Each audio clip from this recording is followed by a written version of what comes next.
The moment the front door clicked shut, my entire world shattered into pieces. I stood in my sister's living room, listening to the taxi pull away from the curb. Brooke and Jared were gone, off to their Caribbean cruise, 5 days of sunshine and umbrella drinks while I babysat their daughter. I turned around with a smile, ready to ask Nola what she wanted to do first. Maybe we could bake cookies, watch a movie, read together like we always did. But Nola wasn't reaching for her iPad. She wasn't typing out a message for the text-to-speech app to read aloud. She was just standing there, staring at me with an intensity I had never seen in her 8 years of life. And then my niece, the child I believed was born mute, the little girl who hadn't made a single sound since she was a toddler, opened her mouth. "Auntie, don't drink the tea Mom made. She plotted something bad." Her voice was clear, perfect, like she'd been speaking her whole life. My blood turned to ice water in my veins. Let me back up about 6 hours because I need you to understand how I got here, how I ended up standing in my sister's house, discovering that everything I thought I knew about my family was a carefully constructed lie. My name is Lisa Rames. I'm 32 years old.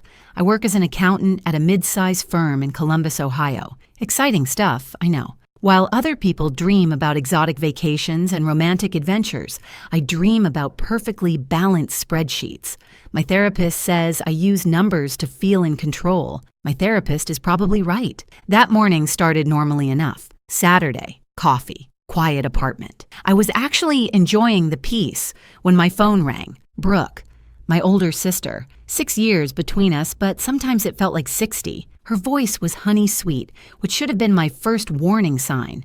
Brooke only used that voice when she wanted something. "Lisa, I have the biggest favor to ask." Turns out she and Jared had booked an anniversary cruise.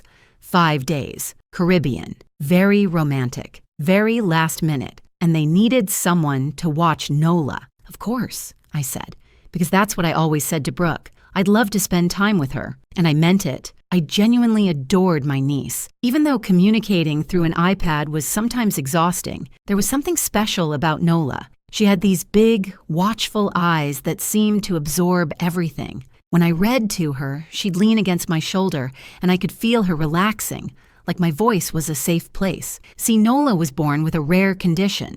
At least that's what Brooke always told everyone. Something neurological that affected her ability to speak. The doctors caught it when she was about 3, Brooke said. Nothing could be done. I never questioned it. Why would I? She was my sister. Mothers know their children.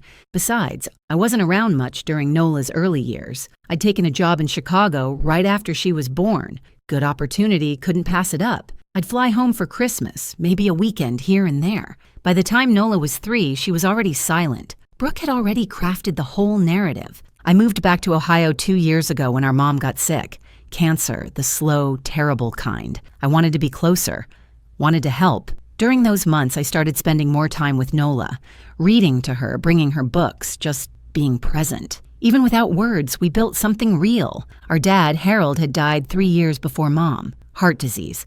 He was the quiet, steady type, the kind of man who fixed things and didn't complain. After he was gone, it felt like the family lost its anchor. When Mom finally passed 14 months ago, she left behind a trust, about $1.2 million, their entire life savings, Dad's life insurance, everything. The terms were clear. Both Brooke and I had to sign for any major withdrawals. Mom was smart that way. She also left me the family home since Brooke already owned property. At the time, I thought it was fair. Now I wonder if Mom knew something I didn't. Anyway. Back to that Saturday morning, I drove over to Brooke's house around noon. Nice place. Big lawn. The kind of house that looks like a magazine cover. Brooke greeted me at the door with a hug, which was unusual. My sister wasn't really a hugger.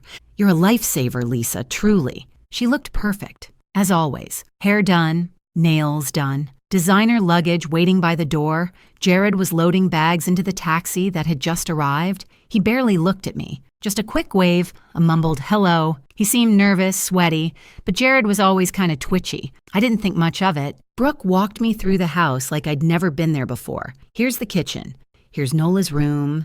Here's the remote for the TV. And then she opened the refrigerator and pulled out a large thermos with a yellow lid. "I made this for you," she said, pressing it into my hands. "Herbal tea for stress. You look tired, Lisa. "You've been working too hard." Something about the way she said it felt off, too insistent. But I smiled and thanked her, because that's what I did with Brooke. I smiled and thanked her and never pushed back. She had always been the one with the solutions, even when I didn't ask for them. When I went through a bad breakup at 25, Brooke's prescription was lavender oil, green juice, and a vision board covered in George Clooney pictures. "Manifest your future husband," she'd said. I still have trust issues with vision boards. The taxi honked. Brooke hugged me again. 2 hugs in one day, definitely weird, and rushed out the door. Jared followed without a word. I watched them climb into the car, watched it pull away. Then I closed the front door, turned around, and found Nola standing there, looking at me like she was about to tell me the world was ending. "Auntie, don't drink the tea Mom made.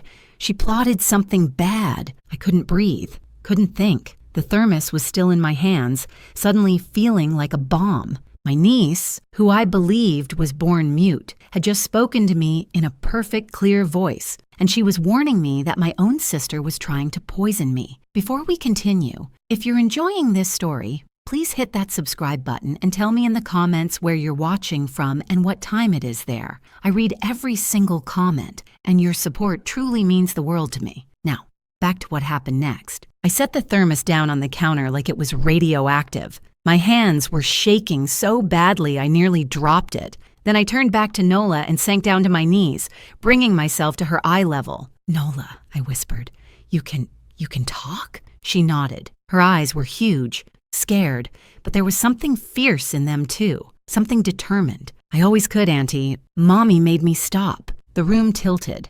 I had to put a hand on the floor to steady myself. "What do you mean, made you stop?" And that's when my 8-year-old niece told me a story that ripped apart everything I thought I knew about my family. Nola wasn't born mute. She never had a neurological condition. That was a lie my sister had been telling for 5 years. Until she was 3, Nola talked like any normal toddler. She said her first words, learned new ones every day, sang songs, asked a million questions, said, "I love you" at bedtime. Then one afternoon, everything changed. Nola was playing upstairs in her room. She got thirsty, so she crept downstairs to get some juice. Mommy was in the kitchen, talking on the phone. She didn't notice the little girl standing in the doorway. Nola heard words. Most of them she didn't understand, but some of them she recognized. Aunt Lisa, money, out of the picture. When Daddy's gone, then Mom, and then we get everything. She trusts me completely. She's so stupid. Nola was 3 years old.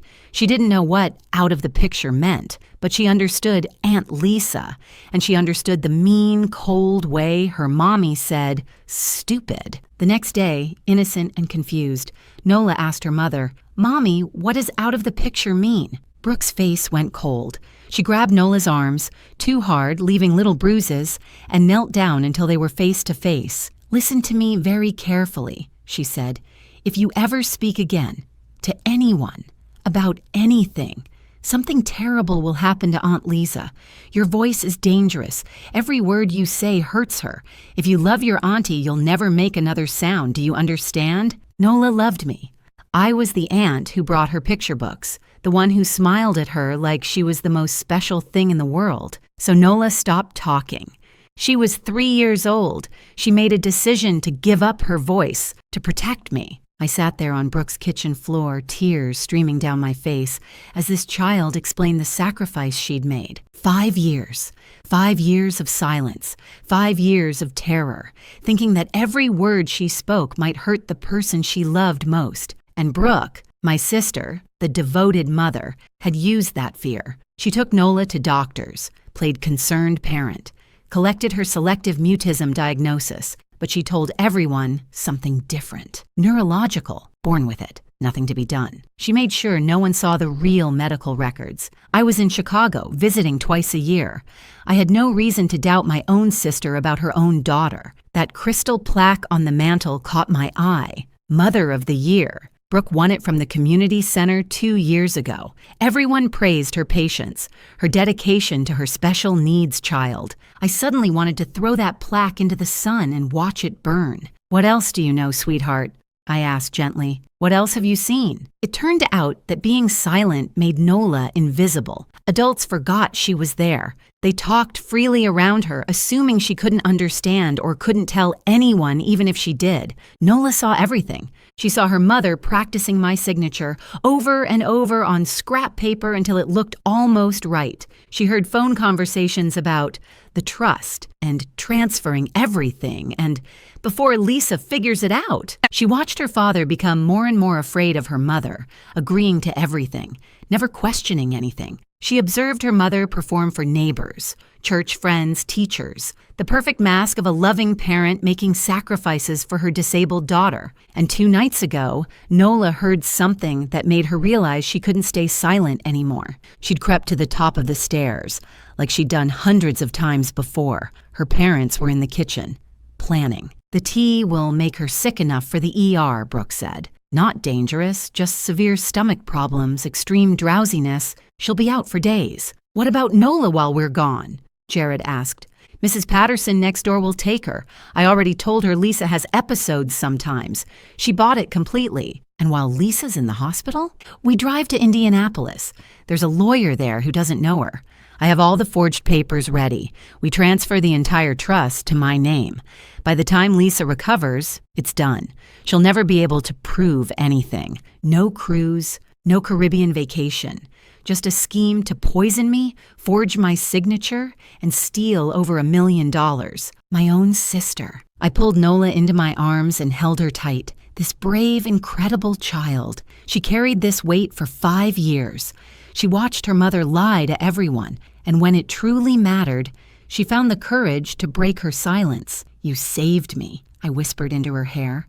You know that, right? You saved my life. She hugged me back, small arms fierce around my neck. I couldn't let Mommy hurt you, Annie, not anymore. I looked over at the thermos sitting on the counter, innocent looking, yellow lid, homemade tea from my loving sister. Evidence. My tears stopped. Something cold and focused settled in my chest. Brooke thought she had 5 days to steal everything. She thought I'd be lying in a hospital bed too sick to stop her. She was very, very wrong. The first call I made was to Gwen Mercer. Gwen and I met in college.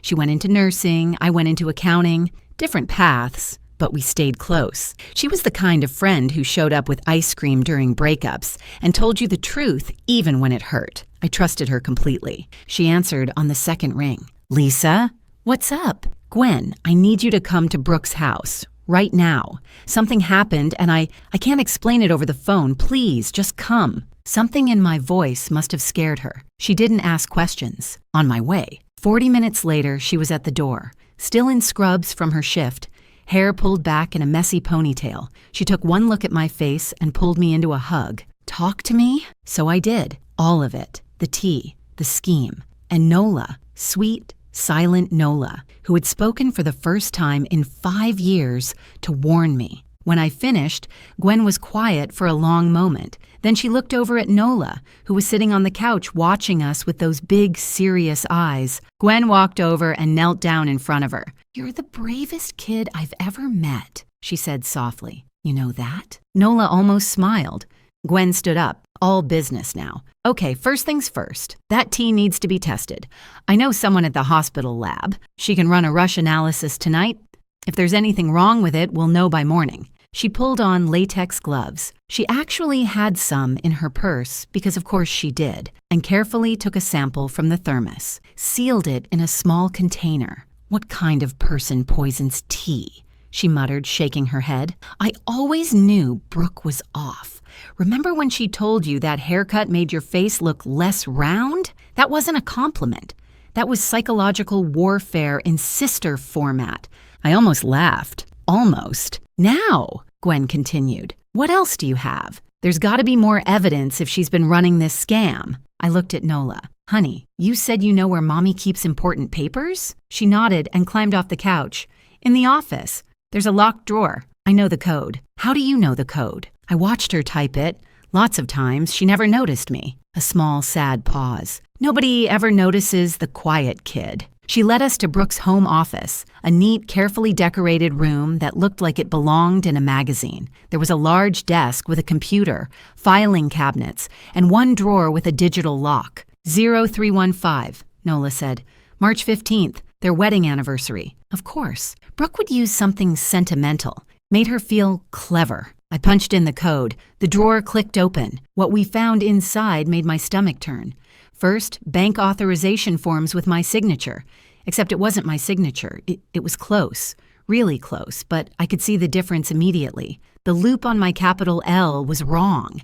Anyone who knew my handwriting would notice. Brooke had practiced, but she wasn't perfect. Second, bank statements from the trust account. 14 months of activity.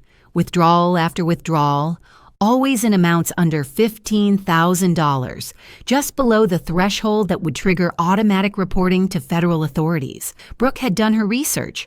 The total, roughly $180,000. Gone. Stolen by my own sister, while I trusted her completely. Third, printed emails between Brooke and an attorney in Indianapolis named Warren Drucker. They discussed emergency transfer of trust assets and referenced my mental instability and inability to manage finances. The meeting was scheduled for day 4, exactly when the cruise was supposed to be in full swing. Fourth, and this one nearly broke me, a file labeled Lisa Mental health concerns. Inside were pages of notes in Brooke's handwriting, dated entries describing my erratic behavior, my depression, my paranoid episodes, complete fabrications, all of it. She was building a paper trail, preparing to paint me as mentally unfit in case I ever challenged the fraud. My own sister was planning to call me crazy, to destroy my credibility, to take everything and leave me with nothing,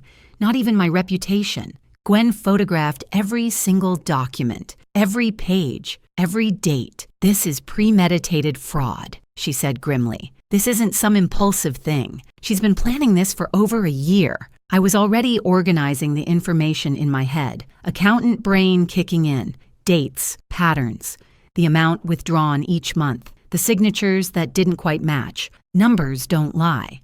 And these numbers told a very clear story. Then Gwen's phone buzzed. Her contact at the lab, working the overnight shift, had rushed the tea analysis. The results, a concentrated combination of a powerful laxative compound and a sedative herb, not lethal, but absolutely incapacitating. Anyone who drank it would be violently ill and barely conscious for 48 to 72 hours. Hospital-level sick. Exactly like Nola said, Brooke wasn't trying to kill me. She was too smart for that. She just needed me out of commission long enough to steal everything. I thought about my emergency savings account, $8,000 tucked away in a separate bank that nobody knew about. A financial advisor told me years ago to always have walk-away money. I'd followed that advice quietly, never mentioning it to family. Now that money was going to fund my fight.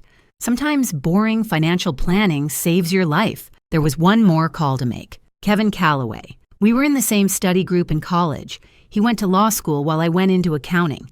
Now he was an assistant prosecutor in Franklin County. I called him, explained everything. When I finished, there was a long silence. Lisa, he finally said, this is fraud, forgery, attempted poisoning, and what your sister did to that child. Coercive control, psychological abuse. That's serious, very serious. What do I do? You let me handle the legal side. I'll coordinate with local police and reach out to the FBI. This crosses state lines, which makes it federal. We'll contact the Indianapolis lawyer too. He might be an unwitting participant, or he might be in on it. Either way, we find out. And Brooke, she can't know you're onto her. If she gets spooked, she could disappear with whatever money she has access to. You need to make her think her plan is working perfectly. I looked at the thermos, still sitting on the kitchen counter. I had to pretend I drank it. Pretend I was sick, pretend I was helpless and incapacitated while my sister drove to Indianapolis to rob me. 3 days of acting.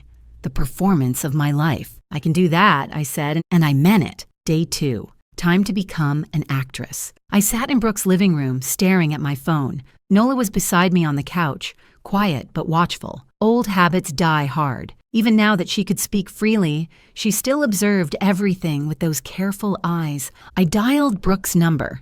It went straight to voicemail, which I expected. If she was really on a cruise, she'd have limited cell service. Of course, she wasn't on a cruise. She was in a hotel in Indianapolis, preparing to steal my inheritance. But I had to play along. I made my voice weak, shaky, pathetic, the kind of voice someone uses when they're barely holding it together. Brooke, something's really wrong. I've been so sick all night, throwing up, dizzy. I can barely stand. I think I need to go to the hospital. Nola's okay. Mrs. Patterson can take her if I have to go to the ER. I'm so sorry to ruin your trip. I'll figure it out. I hung up. My hands were steady. My heart was cold. Gwen, who was sitting across from me, gave me a thumbs up. Oscar-worthy performance. Really, the quiver in your voice at the end? Chef's kiss. Thanks. I learned from watching Brooke fake emotions my whole life. 2 hours later, my phone buzzed. A text from Brooke. Not a call. Not a worried voicemail demanding to know which hospital. Not a frantic message asking to speak to her daughter. A text. Oh no. Feel better soon. Don't worry about Nola. Mrs. P is great with kids. Rest up and take care of yourself. See you in a few days. I stared at that pink heart emoji for a long time. My sister might have poisoned me. She was actively planning to steal over $1 million from me, and her response was a cartoon heart and an exclamation point. I've seen people put more effort into responding to a wrong number text. At least throw in a concerned face emoji, Brooke. Show some range. She didn't even ask about the hospital, Gwen said, reading over my shoulder. Didn't ask which one. Didn't offer to come home. Didn't ask to talk to Nola. Nope. Your sister is actually a sociopath. I'm starting to think actual sociopaths try harder than this. Over the next few hours, Gwen's husband, who worked in IT, gave us a quick lesson in social media tracking. Turns out, Jared wasn't as careful as Brooke. His Instagram still had location services enabled. He'd posted a selfie at a coffee shop yesterday morning, grinning like an idiot. Geotagged to Indianapolis, Indiana. No beach, no cruise ship, no Caribbean sunset. They were exactly where Nola said they'd be. While Gwen worked on tracking their digital footprint, I went back to the evidence drawer. There had to be more. Brooke was meticulous. She kept records of everything. I found them at the bottom, underneath a stack of old tax returns.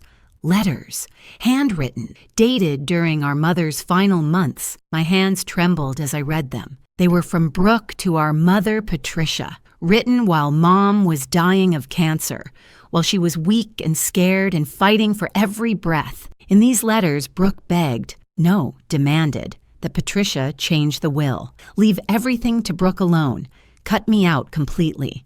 Lisa is single. She doesn't have responsibilities like I do. I have a daughter to raise. I need this money. You always favored her anyway. This is your chance to finally make things right. If you ever loved me, you'll do this. The manipulation, the guilt, the cruelty of pressuring a dying woman. And then I found Mom's response, handwritten on her personal stationery. The handwriting was shaky. She was so weak by then, but the words were strong. I will not punish Lisa for being responsible. I will not reward you for being greedy. The trust stays equal. This discussion is over. Do not bring this up again. I love you, but I am disappointed in who you've become. Mom, Patricia refused. Even on her deathbed, she protected me. So Brooke waited. She waited for our mother to die. And then she started forging. I sat there on the floor of that perfect home office, holding my mother's final words in my hands, and I cried. Not for myself, for Mom, for the betrayal she saw in her own daughter before the end. Auntie? Nola's small voice. She'd come to the doorway. Yes, sweetheart? Are those letters from Grandma? Yes. She walked over and sat down next to me on the floor. Her little hand found mine. Grandma told me something once. She said quietly. When Mommy wasn't in the room, she said, watch your mama, little one. Something's wrong in her heart. I thought she meant Mommy was sick, like with her actual heart. I didn't understand. I think Grandma knew, I said. She always saw people clearly. Do you think she knew about me? That I wasn't really mute? I thought about my mother. Sharp until the end. Observant. The kind of woman who noticed everything but chose her battles carefully. "I think," I said slowly, "that Grandma trusted me to figure it out eventually, and she trusted you to be brave when it mattered." Nola squeezed my hand. That evening, Kevin Calloway called with updates. The legal machinery was moving faster than I expected. Local police were fully briefed. Given the evidence of fraud, forgery, and attempted poisoning, they were taking this seriously. The FBI had been consulted. Interstate wire fraud, transferring money across state lines through deceptive means, was a federal offense. Brooke had made this a federal case all by herself. And the Indianapolis lawyer, Warren Drucker, Kevin's contacts had reached out to him. Turns out, Drucker had been having doubts. The signatures on the authorization forms looked slightly off to him. He was already considering canceling the meeting. When authorities explained what was actually happening, he agreed to cooperate fully. The sting was set for day 4. When Brooke and Jared walked into that law office expecting to complete their theft, police would be waiting. "Your job," Kevin reminded me, "is to keep pretending, keep sending sick updates, make her believe everything is going according to plan." So I did. Day 2 text. "Still so sick. The doctor thinks maybe food poisoning. So strange. Nola is being wonderful with Mrs. Patterson." Day 3 text. "Barely keeping water down. So weak. Don't cut your trip short. I'll be fine. Just need rest." Each message, I imagined Brooke reading it, smiling, thinking her stupid, trusting sister was exactly where she wanted her. That same day, Kevin arranged for a child advocacy specialist to take Nola's statement. It had to be done properly, videotaped, with a child psychologist present, following all legal protocols for minor witnesses. Nola was nervous.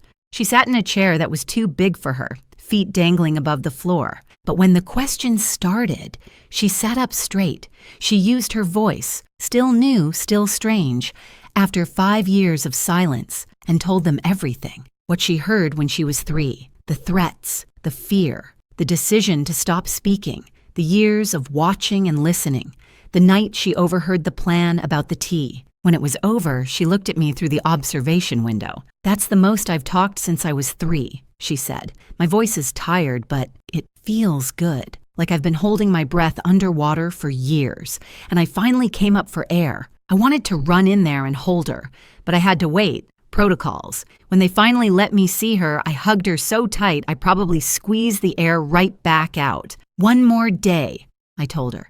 Just 1 more day and this is over." She nodded against my shoulder. 1 more day. Day 4. Indianapolis, Indiana, 10:15 in the morning. Warren Drucker's law office. 3rd floor of a professional building with a nice view of downtown that nobody was going to enjoy today. I wasn't there in person. Kevin set up a secure video feed so I could watch from Brooke's living room. Nola sat beside me, holding my hand. Gwen was on my other side. We watched the lobby camera as Brooke and Jared walked through the front door. Brooke looked perfect. Professional dress, modest jewelry, concerned expression carefully arranged on her face. She was carrying a leather folder, the same one from her office, I realized, full of forged documents and stolen dreams. Jared looked like he was going to be sick, sweating through his nice shirt, eyes darting around the lobby. He knew something was wrong with this whole scheme. He'd always known, but he was too weak, too scared of his wife to stop it. They approached the receptionist, smiled, gave their names. The receptionist smiled back and led them down a hallway, toward the conference room, where 3 people were waiting. Brooke walked in first, confident, ready to close the deal on the biggest theft of her life. Warren Drucker sat at the head of the table, gray-haired, serious. He didn't smile when she entered, didn't stand to shake her hand. 2 other people sat at the table, a man and a woman, plain clothes, professional. Brooke hesitated in the doorway. "I thought this was a private meeting," she said, that honey, sweet voice again, the one she used when she sensed something was off. Drucker's response was flat. "Mrs. Whitford, please have a seat. These are Detectives Morrison and Park. They have some questions about the documentation you've submitted." Through the video feed, I watched my sister's face, the flicker of confusion, the quick calculation behind her eyes, the decision to brazen it out. She sat down, crossed her legs, folded her hands on the table. "Of course, whatever I can help with. Is there some problem with the paperwork?" Detective Morrison was calm, almost friendly. She asked Brooke to confirm her identity, her relationship to me, her role as co-trustee of our parents' estate. Brooke confirmed everything, smooth, confident. She still thought she could talk her way out. Then Morrison placed 2 documents on the table, side by side. On the left, my signature from the forged authorization forms. On the right, my real signature from verified bank records. Mrs. Whitford, can you explain why these signatures don't match? For just a second, barely a heartbeat, I saw panic flash across Brooke's face. Then the mask slammed back down. My sister has very inconsistent handwriting. She's always been that way. And frankly, she's not, well, mentally. I have documentation about her instability. I can show you. Detective Park cut her off. We've reviewed your documentation. The notes about your sister's supposed mental health issues. He paused. Interesting thing. Her employer describes her as one of the most detail-oriented people they've ever worked with. Her doctor confirms she's in excellent mental and physical health. 3 colleagues provided statements calling her exceptionally stable and trustworthy. The mask was cracking. They don't see her like I do. Family knows the truth. Mrs. Whitford. Morrison's voice was still calm, but there was steel underneath now. We have bank records showing $180,000 in unauthorized withdrawals over 14 months. We have email correspondence with this office discussing emergency trust transfers. We have forensic analysis of your sister's signatures proving forgery. She placed another document on the table. And we have lab results from the tea you prepared. A concentrated combination of sedatives and laxatives, enough to hospitalize someone for days. Jared made a small sound, like a wounded animal. Brooke was frozen. The honey-sweet expression was gone. What was left underneath was something cold and cornered. And then Morrison pulled out a tablet. There's one more piece of evidence we'd like you to hear. She pressed play. A child's voice filled the conference room. Clear, steady, unmistakable. Nola. My mommy told me when I was 3 that if I ever talked again, something bad would happen to Aunt Lisa. She said my voice was dangerous, that every word would hurt her. So I stopped talking. For 5 years to protect my aunt. The recording continued, Nola describing what she'd overheard, the phone call when she was 3, the night before the cruise. Every detail delivered in that careful, serious voice. I couldn't let Mommy hurt Auntie Lisa. She's the only one who ever really saw me. Even when I couldn't talk, she listened. The recording ended. Silence. And if this story has you on the edge of your seat right now, please take just 1 second to hit that like button and subscribe. Your support means absolutely everything to me, and I read every single comment. Now let's finish this. Brooke stared at the tablet like it had grown teeth and bitten her. She's mute. She's been mute since she was 3 years old. She can't talk. This is fabricated. You fabricated. Mrs. Whitford. Detective Morrison's voice was quiet now, almost gentle. The gentleness made it worse. You just confirmed that you believed your daughter couldn't speak, but according to medical records, the real ones, not what you told your family, Nola was diagnosed with selective mutism, a psychological condition, often caused by trauma or fear. She let that sink in. Your daughter stopped speaking because you terrorized her into silence. For 5 years. That's child psychological abuse, added to fraud, forgery, and attempted poisoning. Brooke's face twisted. The mask didn't just crack, it shattered completely. What came out was ugly, raw, the real Brooke, finally visible. She was supposed to stay quiet. She was never supposed to. Brooke, Jared's voice, shaking. Stop talking. Just stop. He turned to the detectives. I want a lawyer, a separate lawyer. I'll cooperate. I'll tell you everything. She planned all of it. The signatures, the transfers, the tea. I was scared of her. I'll testify. Whatever you need. Brooke turned on him with fury that made even the detectives tense. You pathetic coward! After everything I did for us! Mrs. Whitford, Detective Park stood. You're under arrest. Please stand and place your hands behind your back. They read her rights. The handcuffs clicked around her wrists. She was still talking, still trying to explain, to justify, to manipulate. But there was no one left to manipulate. Everyone in that room had seen the evidence. Everyone had heard her own daughter's testimony. She was led out of the conference room, out of the building, into a waiting police car. I watched through the video feed as my sister, the golden child, the perfect mother, the woman who had terrorized a 3-year-old into silence and tried to poison her own sister, disappeared into the back of that car. I felt Nola squeeze my hand. I looked down at her. "It's over," she whispered. "It's over." Gwen let out a long breath. "Well, I guess they'll want that Mother of the Year plaque back. Think we should mail it to her? At her new address? Behind bars?" I almost laughed. Almost. Justice was coming.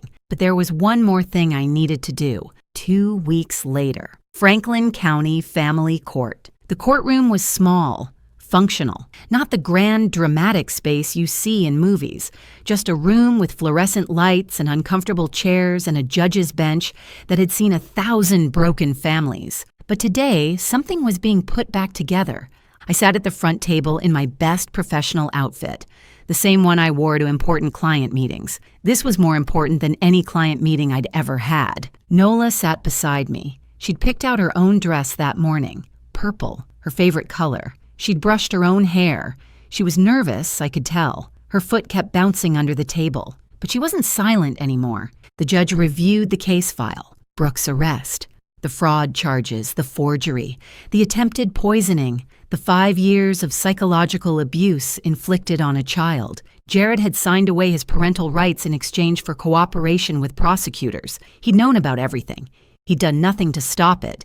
He didn't deserve to be Nola's father, and somewhere in that weak, cowardly heart of his, he knew it. The judge looked up from the papers. He was an older man with kind eyes behind wire-rimmed glasses. "I've reviewed the emergency custody petition," he said. "Given the circumstances, the arrest of the mother, the cooperation of the father, and the extensive documentation of psychological abuse, I'm prepared to rule." He turned to look at Nola directly, not at me, at her. "Young lady, I understand you've recently started speaking again after many years of silence. That took tremendous courage." Nola nodded. She was gripping my hand so tight I was losing circulation.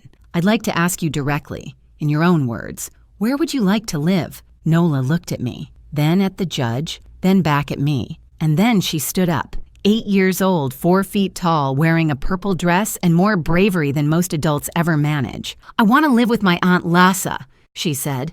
Her voice was clear, strong, a voice she'd given up for 5 years to protect someone she loved. She's the only one who ever really saw me. Even when I couldn't talk, she listened. She read me books. She sat with me. She never made me feel like something was wrong with me. She paused, then added, "Also, she makes really good pancakes." Quiet laughter rippled through the courtroom. Even the judge smiled.